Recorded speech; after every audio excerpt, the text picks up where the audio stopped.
Mirror on the wall, who's the misogynist of all? There is something deeply revealing about Sandeep Dikshit's Meloni remark. Not just about what was said. Rahul Gandhi was taking a political swipe at Narendra Modi's foreign policy. Sandeep Dikshit, son of Delhi's first woman chief minister, Sheila Dikshit, then dragged Italy's first woman prime minister, Giorgia Meloni, into the moment in the garb of a joke.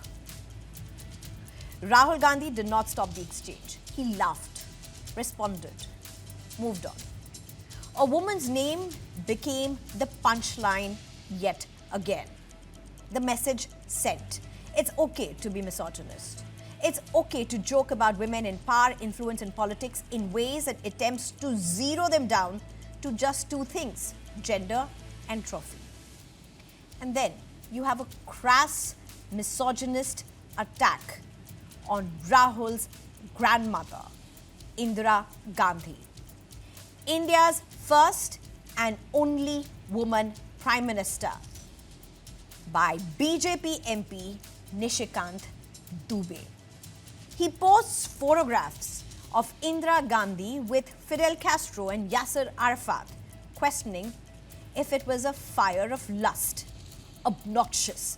To think that Nishikant Dubey could just about come again with something as undefining, as misogynist, as sexist as something like this to counter what was nothing but sexism on a stage by Congress netas. There is an ugly reflex in public life when men want to score a point against another man or in any situation and a woman is dragged into the joke. This is now tiring. Her appearance, her sexuality, her relationships, her reputation. And this is not an isolated incident. Recently, Trisha was dragged into Udhayanidhi-Vijay's political rivalry. A prominent politician, Tamil Nadu's leader of opposition and former deputy chief minister, refused to silence or stop the Trisha slogans by his cadre while he threw barbs at Vijay over his alleged inability to be a CM. Udhayanidhi smiled. The message? Enabling misogyny. Men with influence don't merely own the words they speak. They also own the space they allow others to occupy in their presence. And this is where the larger pattern becomes uncomfortable. Sometimes the most important intervention is not a speech. It is a raised eyebrow, a simple refusal to let a joke cross the line, something that our netas have failed at, or even an acknowledgement that it has crossed the line. But the problem isn't just with some men. It's also with women. Patriarchy and misogyny can get the best of women. Feisty Kangana Ranaut did it recently with her remarks on young Hindu women in context of the Jantar Mantar protests. She's an achiever, a self-made woman, and I admire her for that. That's why the generation gutter reaction was disappointing. It's not the word generation gutter alone.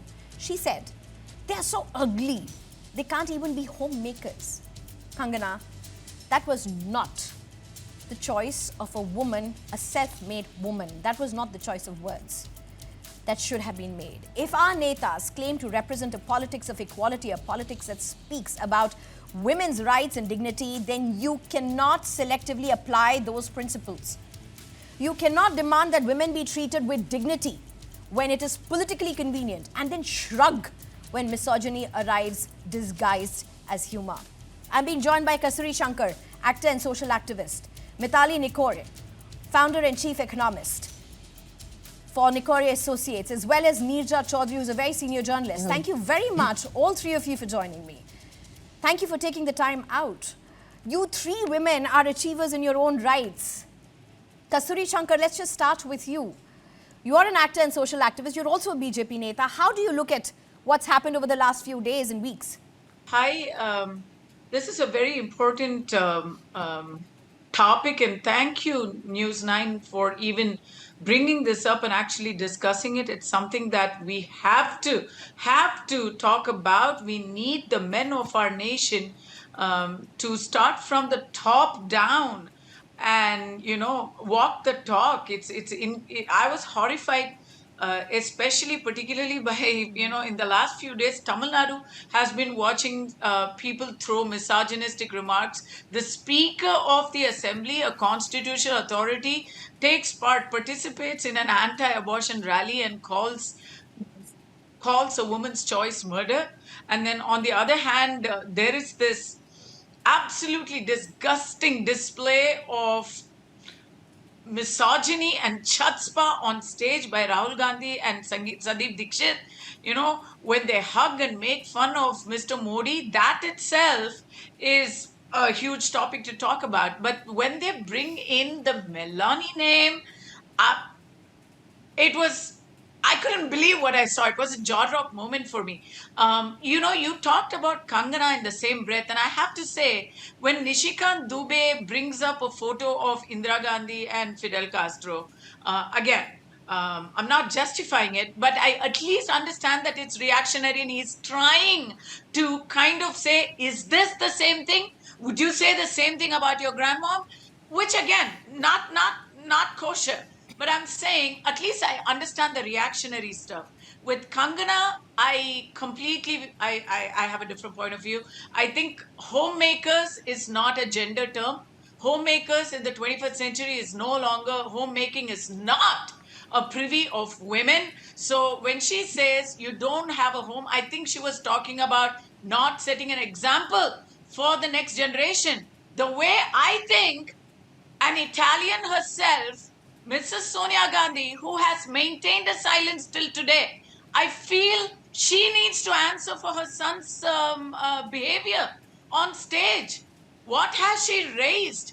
A guy who cannot even, never mind that he has it out for the prime minister. I think, Kasturi, one, you lost me at the point where you said at least Nishikant Dubey was reactionary. I don't think that's a reaction that can be justified. No, I'm not justifying it. Sure. It's not kosher, but at least, again, I do not think the onus of raising a son can come on a mother. I'm not defending Sonia Gandhi. 50%. I am not defending Sonia Gandhi. I am no one, and I have no politics when it comes to defending anybody from any political party. But the onus of raising a son, Kasturi, and you would agree with me, cannot come on the mother. It has to be half at least, no? If there are two parents in the house. All right, and I also have to introduce at this point Harshpreet Singh Karyal. I'm sorry, I think it was just my lens on women, and I just seem to have completely forgotten to introduce you. But thank you so much for sticking on and being part of this very, very important discussion. How would you respond to the stage that was set, to what I said, and to Kasturi's response? Gee, thank you very much. Well, starting from what the fellow panelists said about Kangana Ranaut, I want to clarify what exactly was said by Kangana Ranaut. This is the post that she had done. And I'll make it crystal clear for the people to understand what was said and about who it was said. She has specifically referred to this word. Here is a new generation of so-called westernized Indian women. I call them Generation Gutter. Some of them have nothing to offer to the system. They are not good at studies. They are so ugly. They are so corrupt. They can't be homemakers. So it was specifically about women. No, that also it was not to women alone, Ashpreet. It was to... No, I'm not saying. I'm not saying alone. Allow me to add a fact, Ashpreet. It was not only to women. There were a whole lot of women there in the protest. It was to young Hindu women. Kangana was very clear about that. Go ahead, make your point. Gee. So the fact of the matter is, she called them ugly. She called them corrupt. She talked of their body count. She said that they flaunt the freedom to do drugs, and no action at all whatsoever was taken against her. And this was not the first time. This was the manyth time that she has made such comments. Before, she said about the women who went to the protest site with the farmers. She said, 100 rupees leke aap yahan pe dharna pradarshan karne aati hu. And now she is going to go to Bathinda District Court for the defamation suit that was filed against her. And number two, Mr. Modi. Let's talk of the most important thing here. Mr. Modi being the Prime Minister. Being the Prime Minister, the kind of statements that he has made, And when he was the chief minister, the statements he has made, 50 crore ki girlfriend. The specific line was, देश में किसी ने 50 crore की girlfriend देखी है? And he said, ये रुपए कौन-कौन विधवा को जाते हैं? कांग्रेस की कौन सी विधवा है जिसके खाते में पैसा जाता है? And he said, Renuka ji को कुछ मत कीजिए, रामायण सीरियल के बाद ऐसी हंसी देखने को बहुत टाइम के बाद मिली है, बहुत टाइम के बाद मौका मिला है. Ashpreet, I am completely aware. And again, as I said, as I got in when Miss Kasturi was speaking, I got in and I said, she lost me at the point where there seemed to have been a justification for what Mr. Dubey said. It didn't go down with me. Again, what Mr. Modi said in 2012 is crass. It's unacceptable. It was misogynist. 2012 cannot be a reason for that happening in 2026. That's being called out by me and many in this country multiple times. 2026, you have spoken about Kangana Ranaut. You have spoken about even Mr. Modi. You have spoken about even others right now. Can I have a word from you about what happened on stage with Sandeep Dikshit and Rahul Gandhi? Thank you. So the fact of the matter is that Mr. Gandhi was talking about the hug diplomacy that has been going on.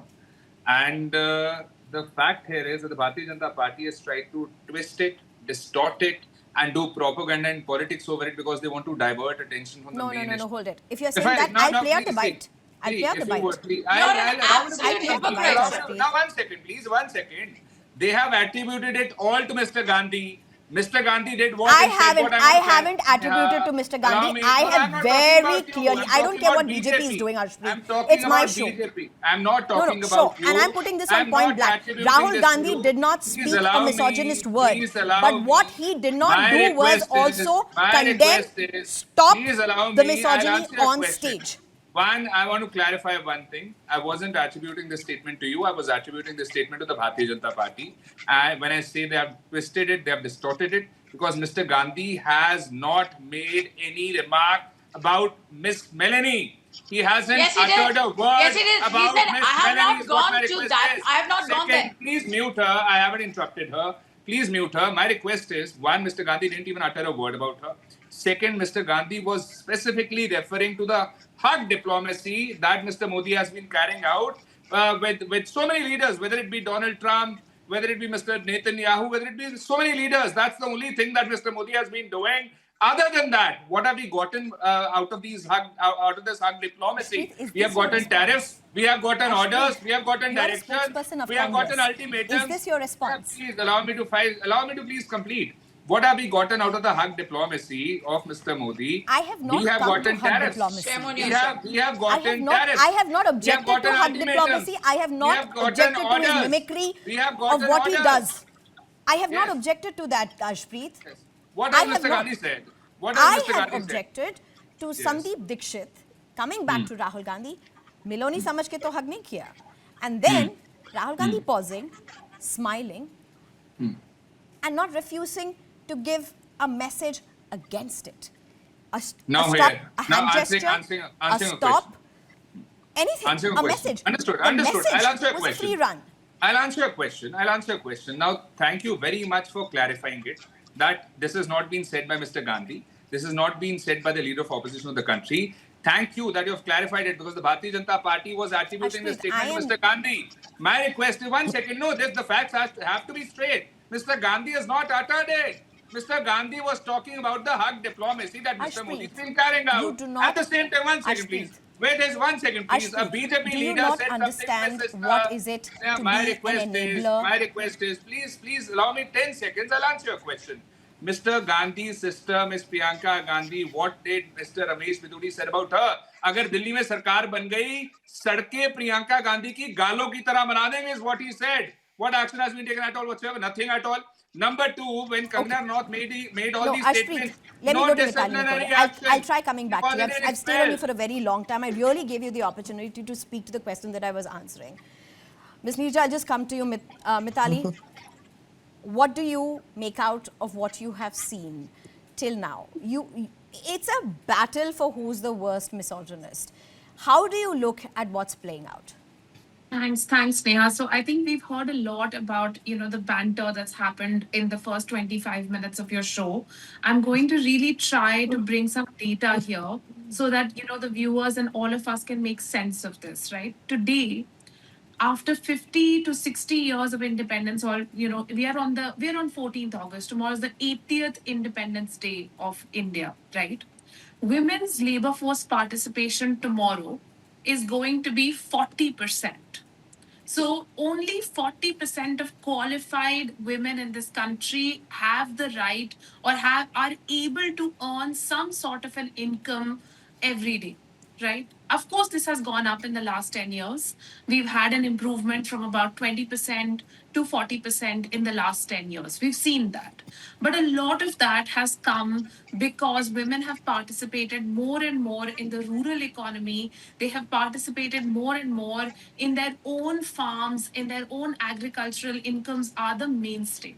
Now, why is this linked to misogyny? Because at the end of the day, if you are financially so reliant on your family, if you are financially so reliant on your husband, then automatically a lot of your other rights and the ability to fight for your rights also gets taken away. This is the reason why we at Nicole Associates and with News9, with you, have so many times spoken about, women's workforce participation being such an important driver of, this entire fight against patriarchy and misogyny. And even on unpaid care work, we spoke about it so many times. And today also I want to raise it. Women spend 5.5 hours every day on unpaid care work at home. Men are spending 30 minutes, and it's simply not changing. So, at the end of the day, what we need our leaders to be doing is to set an example. I want to see one politician who's being a father, on camera, is showing how he's with his children, he's bringing up his children, and setting an example for the rest of the country that you can also be an active and present father, because that's what we really need. We need men to contribute within the house in childbearing, in child rearing, and taking up the work at home. Kamal Hassan was one person who said a few years ago, he said we should pay wages to women for housework. And I opposed it because that is reinforcing gender roles. No, please don't pay women wages for housework. Come and do the housework and show to everyone that you can do it, because that's how you really build an equal family. Mithali, I think very important for leaders to hear this, for women to hear this. Ms. Neerja, thank you for your patience. I want to break this conversation down with you. You heard the exchange. You've seen the exchange between political parties as well since what's happened over the last few days. It's ugly, it's crass, it's misogynist. There are two parts of this. And it's important, I'm going case by case because it's important to break down the layers of this. Because one is the misogynist words and the other is enabling a misogynist ecosystem. For some reason, we are blind spotted when it comes to actions or the lack of words that enable the ecosystem. So from Dubey to Rahul to Dikshit to Kangana, I'm saying this is misogynists of all. How do you look at this, Ms. Neerja? Having covered politics and been in the media for 50 years, things have not changed much. Earlier, it was done to titillate, to get add revenues, to sell something. Now that's not done so openly. Today it's done essentially by politicians to create a controversy. Controversy will get you viewers, readers, eyeballs, TRPs, whatever, the number of people who see you. And this is the easiest thing to do because you will get excited, I will get excited, a lot of people will get excited. Now, as a result, what happens? The 4 examples that you have taken up. Yes, Rahul Gandhi, it could be absolutely avoidable. It was in bad taste. They could have thought of smarter ways, wittier ways to make that point. You know, Rahul Gandhi is the leader of opposition in the Parliament of India. He's not Gen Z. Gen Z can do this memes and all that at Jantar Mantar, fine, that's their language. And that's a very effective language. But from Rahul Gandhi and from the Prime Minister of India and from the others, we expect a certain gravitas. And even if the point has to be made with humor, to be done smartly, as we've seen in Parliament. Think smartly, rightly, and to be the right side of history. And again, I don't have a problem with the mimicry. You know, that's a mode of politics that they are choosing to do.